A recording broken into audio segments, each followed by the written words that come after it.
Randy, Yeah. we're here in Eugene, Oregon.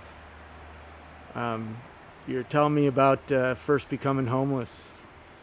Oh yes. I don't know where to begin.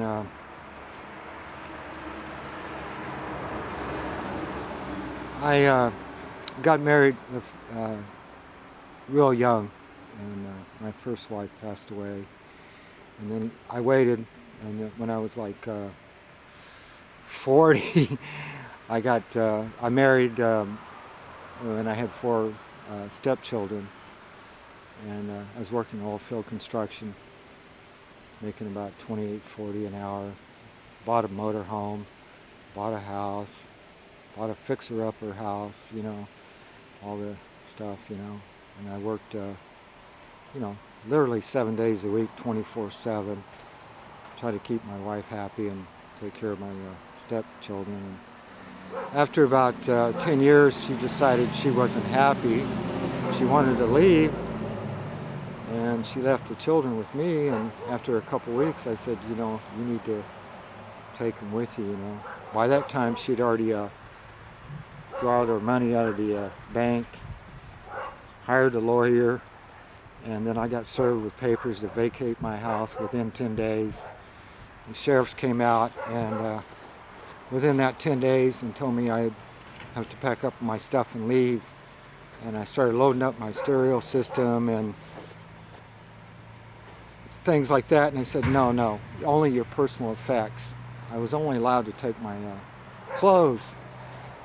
And then I loaded them up in my pickup. In my pickup, sheriff came back again and said I couldn't take the pickup because it was in both our names and she had a need for it, even though she had a pickup and a car.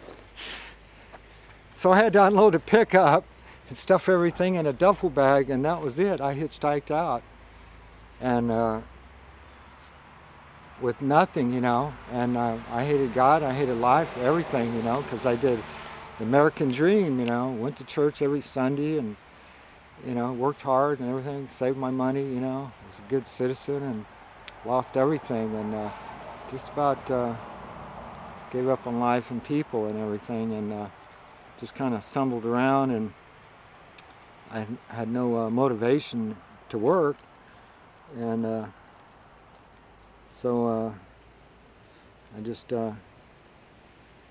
I got a one-way bus ticket to Portland, and I went up there.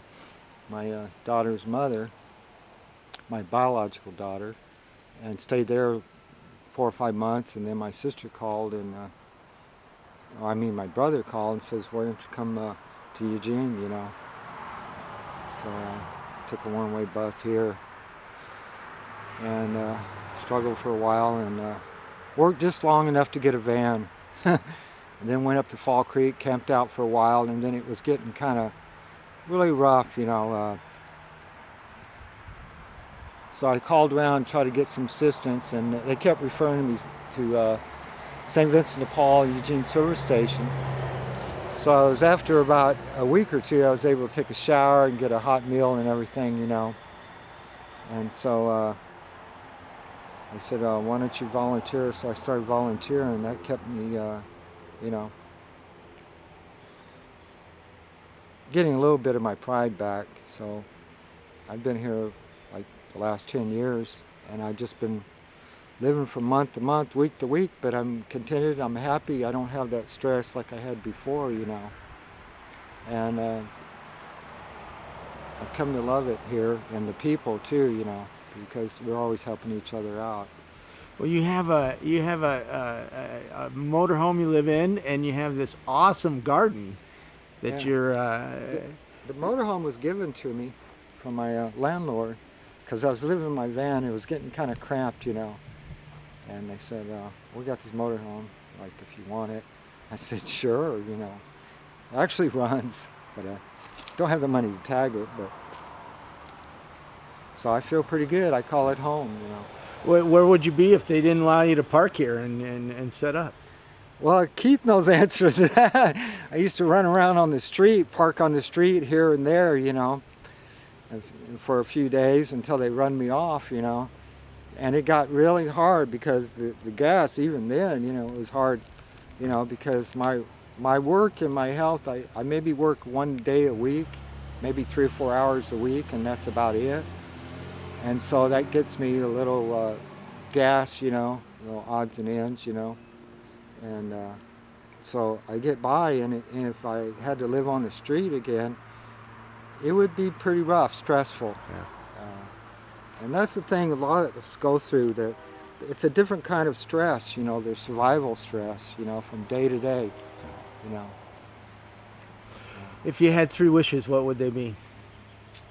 Just to own a little piece, well, we have this dream to own a little piece of land so we could bring in at least 10 or 15 of our closest friends, which we call family, and build us a big garden and have a little co-op garden, a little small commune, and get, because there's some people, they're really good people, they've just given up.